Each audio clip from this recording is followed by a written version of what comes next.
Asansol Durgapur police commissionerate Kulti থানাতে আজ বুধবার সকাল 11:30টার সময় এক সাংবাদিক সম্মেলন করা হয়, যেখানে মুখ্য রূপে উপস্থিত ছিলেন ডিসিপি ওয়েস্ট সন্দীপ করার সঙ্গে এসিপি কুলটি এস.কে যাদব হোসেন, কুলটি থানার ভারপ্রাপ্ত আধিকারিক কৃষ্ণেন্দু দত্ত সহ অনেকেই।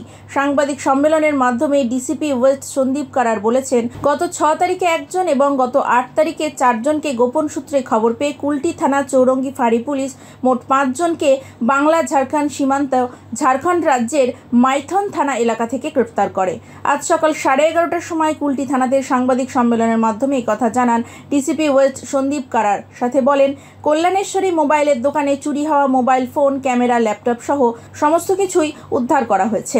এটা আমি বলছি Kulti PS case number 458/24 অর্কো mobile phone মানে একটা দোকান ছিল কল্যাণেশ্বরীতে, ওখানে একটা চুরি হলো অন 1 তারিখ।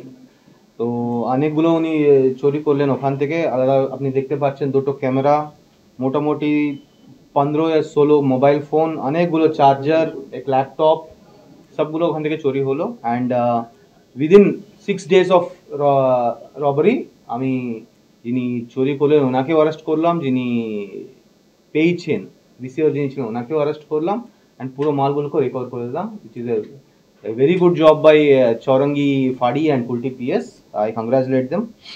আমি 3 জনকে টোটাল 5 জনকে অ্যারেস্ট করলাম আর উনি এখন কাস্টাডিতে আছে। নামগুলো এক विनीत कुमार शाह আছে, এক राजेश बर्नवाल। विनीत शाह ये कहाँ का सर? माइनर আছে না না, এনা সব মাইথন के। विनीत আছেন, विनीत कुमार शाह, राजेश बर्नवाल और अर्जुन सोरेन। এরা কি ঝাড়খণ্ডের বাসিন্দা? सब झारखंड के